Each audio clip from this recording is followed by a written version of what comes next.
Namaskar, I'm Sahil and you are watching Discover Rajasthan. Know your beautiful Rajasthan and Rajasthani culture and secure your government job with me. So welcome in Discover Rajasthan. हमने क्या मारवाड़ के राठौर पढ़ रहे थे। मारवाड़ के राठौर में हमने गज सिंह तक शासक है जो उनको कंप्लीट कर लिया था। और आज हम करेंगे जसवंत सिंह के बारे में पढ़ेंगे, कैसा इनका शासनकाल रहा, क्या इन्होंने निर्माण कार्य करवाए और इनके समय जो घटी थी प्रमुख घटनाएं थी क्या थी। युद्ध इनके समय कोई नहीं हुआ प्रमुख, लेकिन इन्होंने जो मुग़ल शासक हैं इनके द्वारा जो अभियान में इन्हें बहुत बार भेजा गया था, तो वो चीज़ें हम पढ़ेंगे। तो सबसे पहले बात ये आती है कि जसवंत सिंह शासक बनते ही इन्हें 4,000 का मनसब व प्रदान किया गया शाहजहाँ के द्वारा। और 1648 ईस्वी में शाहजहाँ ने इन्हें कंधार अभियान पर भी भेजा। ठीक है, कंधार अफगानिस्तान में है। और यहाँ पे वीरता दिखाने पर इनका मनसब कर दिया गया 6,000 जात व 6,000 सवार का। ठीक है, ये देखो, तो इनका मनसब कर दिया जाता है 6,000 जात व 6,000 सवार का। अब क्या होता है कि धर्मत का युद्ध होता है कि नेक्स्ट बादशाह कौन बनेगा। तो धर्मत का युद्ध एग्जाम में पूछा जाता है, कब होता है? 1658 में। ठीक है, 1658 में किसके बीच होता है? दारा सिकोह और औरंगजेब के मध्य। अब क्या बात होती है, जब ये इन दोनों के मध्य युद्ध होता है तो जो जसवंत सिंह किसका साथ देता है, अपने को ये याद रखना है। तो जसवंत सिंह दारा सिकोह का साथ देता है, ये एग्जाम में पूछा जा सकता है। लेकिन जीत होती है औरंगजेब की होती है, क्योंकि जो इनके साथ कासिम खां था वो कर देता है विश्वासघात और औरंगजेब यहाँ पे जीत जाता है। अब इसके बाद जब ये वापस लौटता है ना जोधपुर, तो ऐसा मतलब ये कहानी सच नहीं है ऐसे कह सकते हैं, क्योंकि कुछ विद्वानों द्वारा ये कहा गया है, तो कुछ के अलग मत है, कुछ नहीं भी एक्सेप्ट करते इस कहानी को। वो कहते हैं कि जब ये वापस आए ना, तो जोधपुर में इनकी रानी ने इन्हें जो महल के दरवाजे वो बंद कर दिए, कह कि हारे हुए शासक की यहाँ पे कोई जगह नहीं, और वो सती होने को एक की तैयारी करने लगी। लेकिन उनकी जो सूझबूझ से, मतलब जो इनकी अन्य माता थी, राजमाता थी, उनके समझाने पर वो माननी थी बाद में। ठीक है, अब क्या होता है कि औरंगजेब जब बन जाता है तो इनके बीच में जो कॉम्बिनेशन नहीं बन पाता जो पहले बन रहा था, क्योंकि जो औरंगजेब के खिलाफ था ये जसवंत सिंह उस धर्मत के युद्ध में, तो इसलिए। लेकिन जब आमेर के शासक, जो आमेर के शासक है जो औरंगजेब के साथ थे धर्मत के युद्ध में, वो यहाँ पे बिचौलिए बनते हैं और इनकी सुलह करवाते हैं। तो फिर यह है इनके मध्य जो कॉम्बिनेशन बनना धीरे धीरे स्टार्ट होता है। तो इसके बाद 1659 में गुजरात का सूबेदार बना दिया किसको? गुजरात का सूबेदार जसवंत सिंह को औरंगजेब ने बना दिया।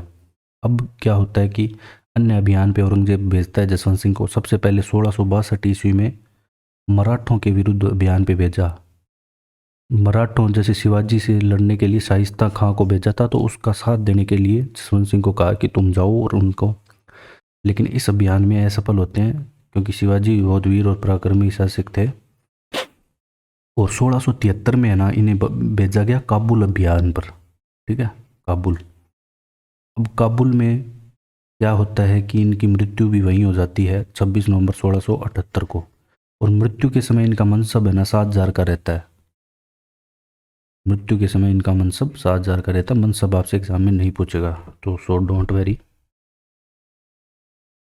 अब इनके समय जो मंत्री होता है ना, ये पूछा जाता है, क्योंकि मुहूर्त नैणसी है ना प्रमुख मंत्री तो है ही, और कवि भी है, लेखक भी है मुहूर्त नैणसी।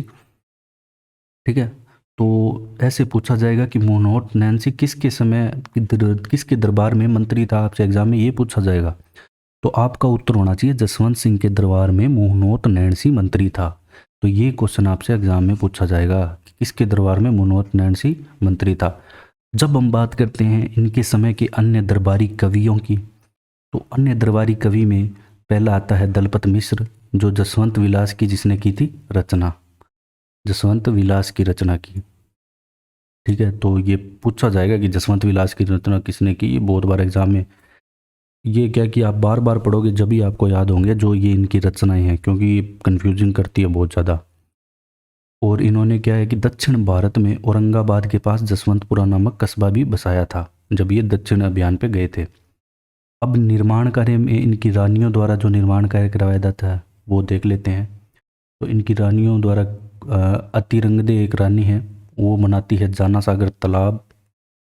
तो आपको ये पता होना चाहिए कि जाना सागर तालाब कहाँ पे है, ये मत याद रखना कि किसने बनवाया, ये नहीं पूछा जाएगा। जाना सागर तालाब है जोधपुर में, जिसे शेखावत जी का तालाब भी कहते हैं। इसके बाद इनकी अन्य रानी है जसवंत दे, जो बनवाती है राई का बाग और कल्याण सागर। ठीक है, और कल्याण सागर को वर्तमान में कहा जाता है रातानाडा। तो इनके समय जो जसवंत सिंह का काल है ये पूरा होता है। इनके समय देखो और कुछ नहीं था, मेन निर्माण कार्य याद रखने हैं आपको, और किसका साथ दिया और धर्मत का युद्ध कब हुआ, बस ये 3 बातें आपको याद होनी चाहिए। अन्य आप इसमें ज़्यादा प्रेशर मत देना और डीप में जाने की आपको जरूरत नहीं है। इसके बाद जो बात करें हम महत्वपूर्ण शासक आता है, वो आता है अजीत सिंह। ठीक है, अब जो अजीत सिंह है ना, अब अजीत सिंह शासक बनता है, इसका शासनकाल रहता है 1679 से 1724, 1724। अब जसवंत सिंह की मृत्यु के बाद अजीत सिंह का जन्म लाहौर में होता है 1669 ईस्वी में। ठीक है, अब लाहौर में इसको जन्म होते ही औरंगजेब क्या कहता है, बंदी बना लेता है, कैद कर लेता है इसको। अब क्या होता है, मेन प्रमुख घटना होती है और जो एग्जाम में क्वेश्चन आता है वो मैं आपको बताता हूँ। यहाँ पे अगर आपसे पूछा जाएगा, 1 सेकंड, हाँ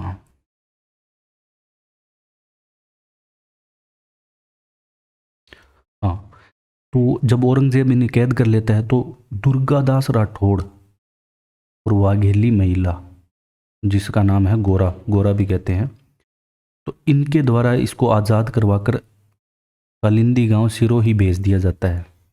वहाँ ये रुकते हैं जयदेव पुरोहित के घर पे। ठीक है, और इनकी सुरक्षा का जिम्मेदारी लेता है मुकुंदास खिच्ची। ठीक है, और वहाँ से असुरक्षा महसूस होने पे ये चले जाते हैं मेवाड़, मेवाड़ के राज सिंह के पास। ठीक है, और 1707 में जोधपुर पर पुनः अधिकार करते हैं। तो मेन बात जो आती है वो है कि जो दुर्गादास राठौड़ है उसका 3-4 अन्य नाम दिए गए हैं, वो एग्जाम में आपसे पूछे जाते हैं। जैसे मारवाड़ का अणवीद या मोती किसे कहते हैं, तो दुर्गादास राठौड़ को। राठौड़ों का उद्धारक किसे कहते हैं, तो दुर्गादास राठौड़ को। राठौड़ों का यूलिसेप किसे कहते हैं, तो दुर्गादास राठौड़ को। ये 3 इसके नाम आपको याद रखने हैं। ठीक है, और पालन पोषण गोरा धाये जो वाघेली महिला इन्होंने किया था, जिसे मारवाड़ की पन्ना दाई भी कहा जाता है। ठीक है, एक पन्ना दाई हमने क्या पढ़ा था मेवाड़ में, जिसने अपने बच्चे चंदन का बलिदान दे दिया था। तो इसके समय जो एक तो दुर्गादास राठौड़ के 3 नाम आपको, जैसे मारवाड़ गणविद्या मोती किसे कहते हैं, बार बार एग्जाम में पूछा जाता है, बार बार। राठौड़ का यूपी लेप्स, राठौड़ों का उद्धारक किसे कहते हैं, तो दुर्गादास राठौड़ आपको पता होना चाहिए। इसके बाद आता है अजीत सिंह, अपनी पुत्री, अजीत सिंह की पुत्री होती है जिसका नाम होता है इंद्र कुंवरी। ये विवाह करते हैं अपनी पुत्री का मुगल शासक फरूख सैयद से। अब ये जो विवाह करते हैं ना, तो ये दोनों मतलब मुगल और हिंदू दोनों रिवाजों से करते हैं, दोनों रीति रिवाज। ये आपसे नहीं पूछा जाएगा कि दोनों रीति रिवाज से करते हैं, नहीं, ये जनरल नॉलेज के लिए। ठीक है, तो आपको ये बस पता होना चाहिए कि फरूख सैयद का विवाह जोधपुर की राजकुमारी इंद्र कुंवरी से हुआ था, और ये अंतिम मुगल राजपूत विवाह था। पहला हमने क्या पढ़ा था, जो जोधा भाई। ठीक है, अजीत सिंह द्वारा लिखे गए जो ग्रंथ हैं वो है दुर्गा पाठ, भाषा, गुणसागर। ठीक है, ये 3 मुख्य है। अब जब हम बात करते हैं निर्माण कार्य की, तो निर्माण कार्य में जोधपुर में अजीत सिंह ने बनवाया एक तो फतेह महल। तो फतेह महल कहाँ पे है, जोधपुर में। और जो मूल नायक और घनश्याम मंदिर है, इनका निर्माण कराया। अब क्या घटना होती है कि अब अजीत सिंह के पुत्र होते हैं 2। पहले का नाम है अभय सिंह, दूसरे पुत्र का नाम है भक्त सिंह।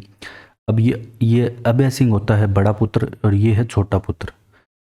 अब जो बड़ा है ये इसके छोटा है, बड़े के कहने पर या कुछ भी कह सकते हो कि इसे इसका माइंड वॉश किया गया या जो भी किया गया, कि इसके कहने पर ये अपने पिता की कर देता है हत्या।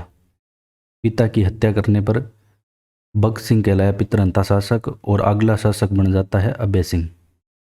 ठीक है, अब हम पढ़ेंगे अभय सिंह के बारे में। अब अभय सिंह है, अभय सिंह का शासनकाल होता है 1724 से 1749। अब इसके बीच में आपको अभय सिंह के टाइम आपको एक ही घटना याद रखनी है, वो है खेजड़ली आंदोलन जो हुआ था। और यहाँ इसके समय कुछ नहीं, 2 बार ये गुजरात का सूबेदार रहा और इसके हाकिम, एक हाकिम था इसका गिरधारी सिंह है। ठीक है, अब गिरधारी सिंह ने क्या किया कि खेजड़ली में पेड़ काटवाने के आदेश दिए। तो जो पेड़ों की संरक्षक जनजाति है विश्नोई, तो उन्होंने क्या है कि अपना सिर पेड़ के सटाकर खड़े हो गए सभी स्त्री व पुरुष। तो 363 स्त्री पुरुष की यहाँ पे मारे गए थे इस आंदोलन में। 28 अगस्त 1730, ये डेट आपको याद होनी चाहिए, इम्पोर्टेंट है। ठीक है, 1730 में खेजड़ली आंदोलन हुआ था, ये इम्पोर्टेंट है। 294 पुरुष व 69 स्त्री मारे गए थे। इस घटना को खेजड़ली आंदोलन नाम दिया गया था और पेड़ों की रक्षा के लिए मारे गए थे यहाँ पे। अब इनके जो दरबारी विद्वान है ना, ये इंपॉर्टेंट है, ये बार बार एग्जाम में पूछा जाता है कि ये इनकी रचना है सूरज प्रकाश और वीरद श्रृंगार कर्णी देवान द्वारा लिखी गई। ठीक है, दूसरा आता है वीरबाण। वीरबाण ने लिखी थी रूपक। भट्ट जगजीवन ने लिखी थी अभ्युदय। और सूरती मिश्र द्वारा बिहार सतसरई पर एक अमर चंद्रिका नाम से टीका लिखा गया। कौन सा? अमर चंद्रिका।